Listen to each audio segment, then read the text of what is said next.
पीछे आप पीछे बैठे हैं, आप लोग हमारी भाषण को शायद सुन भी रहे हैं। अच्छा, एक बात बताइए, आज मणिन्द्रनाथ मंडल की हम चर्चा कर रहे हैं, कल हम सुरेश महतो की चर्चा कर रहे थे। मणिन्द्रनाथ मंडल वो शख्स थे जिनके सीने में दिन दहाड़े गोलियां दाग दी जाती है, दुर्गा पूजा का समय होता है। सुरेश महतो भी वो शख्स होता है जिनको जीते जी दोनों हाथों को काटा जाता है, दोनों आंखों को निकाला जाता है, दोनों पांवों को काटा जाता है और एक बोरे में भर के फेंक दिया जाता है। तो बताइए, जब रक्त हमारे लोगों का बहा है, लहूलुहान हमारे लोग हुए हैं, और यदि उसके बदले में इस राज्य में अधिकार की बात करते हैं तो कौन सा गुनाह करते हैं?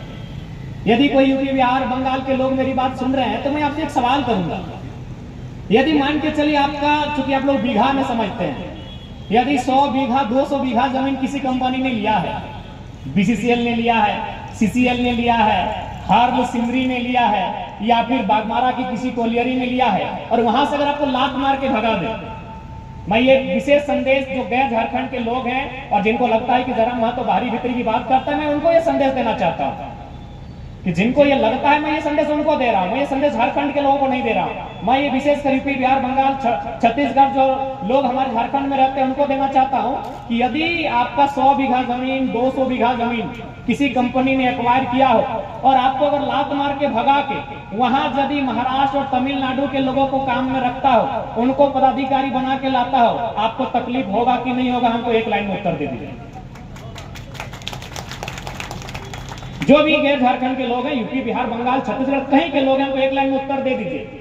जो लोग इस भ्रम को फैलाते हैं कि हम लोग बाहरी भीतरी की बात करते हैं, अरे भाई, सुरेश महतो को बेरहमी से मारा गया था, दोनों आंख निकाल लिया गया था।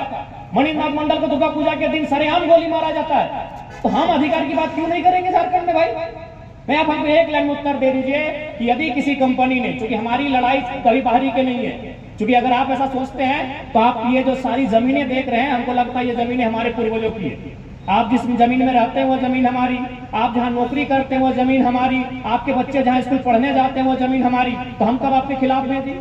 जो यहाँ काम काज करते हैं, जो व्यापार करते हैं, जो ईमानदारी पूर्वक, जो निष्ठा पूर्वक अपने कर्तव्यों का निर्वहन करते हैं, जो रोजी रोजगार की तलाश में आए हैं, उनसे हमारा कोई सिकवा गिला नहीं है। लेकिन जो माफिया बन के आए हैं, जो दबंग बन के आए हैं, जो चक्के बन के आए हैं, उनके खिलाफ हम 1980 में भी थे, आज भी हैं और 2050 में भी रहेंगे। इसलिए विषय को समझिए। जो गैर झारखंड के लोग हैं वो विषय को समझिए कि विषय क्या है। हम बिल्कुल, आप मेरे सवाल को उत्तर दे दीजिए।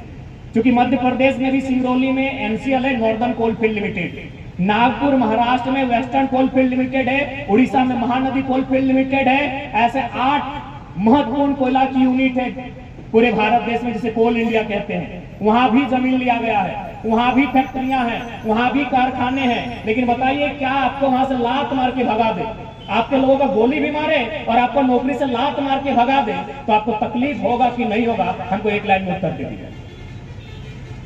तो भाई, हम तो अपने लोगों की बात करते हैं। हमने तो स्पष्ट कहा है कि अगर 10 नौकरी कहीं होगी तो 7.5 75% यानी 7.5 नौकरियां झारखंडियों की, 2.5% में यूपी बिहार बंगाल गाजियाबाद जहां के आना है, स्वागत रहेगा। इसलिए विषय को समझिए। आप अगर भ्रम की स्थिति में तो विषय को समझिए। चुनाव लड़ना, वोट देना ना देना अलग बात है, लेकिन मेरा स्टैंड को जान लीजिए। हमारी लड़ाई माफियाओं से, हमारी लड़ाई उनसे है कि गोली खाएंगे मणिन्द्रनाथ मंडल, गोली खाएंगे मणिन्द्रनाथ मंडल, और 17,000 करोड़ का ठेका है वो बलिया का दबंग लेगा, हमें तकलीफ होता है। और कल भी हमें तकलीफ होगा, हमें कल भी तकलीफ होगा। गोली कलेजे में खाएंगे मणिन्द्रनाथ मंडल, गोली खाएंगे शहीद शक्तिनाथ महतो, और एक बलिया का माफिया है 17,000 करोड़ का ठेका लेगा कोलियरी में, हमें तकलीफ होता है, कल भी होगा।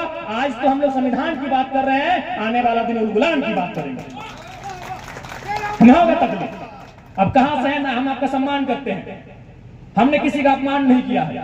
हमारी लड़ाई को समझिए। क्यों तकलीफ नहीं होगा भाई? क्यों तकलीफ नहीं होगा? गोली हमारे पूर्वज खाएंगे, गोली हमारे लोग खाएंगे।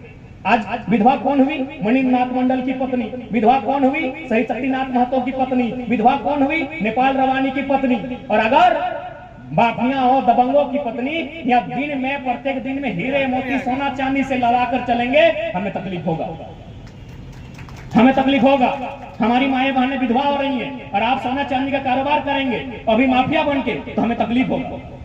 इसलिए हमारे लड़ाई को समझिए। जो गैर झारखंड के लोग हैं, हमारे विषय को समझिए। लड़ाई हुई थी और आज 30 साल बाद जरा महतो की भी वही लड़ाई है। हमारी लड़ाई शोषित वंचितों के पक्ष की लड़ाई है, हमारी लड़ाई उत्पीड़न के खिलाफ है, हमारी लड़ाई माफिया दबंगों के खिलाफ है। और इस लड़ाई को हम लोग लड़ेंगे, शहादत से हम लोग पीछे नहीं हटेंगे, शहादतों से हम लोग पीछे नहीं हटेंगे। न कल को हम लोग पीछे हटे थे, न आज पीछे हटेंगे, न आने वाले 10 साल के बाद हम लोग पीछे हटेंगे। हमारी नियति में है जेल जाना, हमारी नियति में है गोलियों खाना, हमारी नियति में है शहादत देना, और इस नियति को कौन टालेगा बड़ा। इसलिए जो लोग ऐसा सोचते हैं, पहले उनको मैंने ये संदेश दिया, आप विषय को समझें।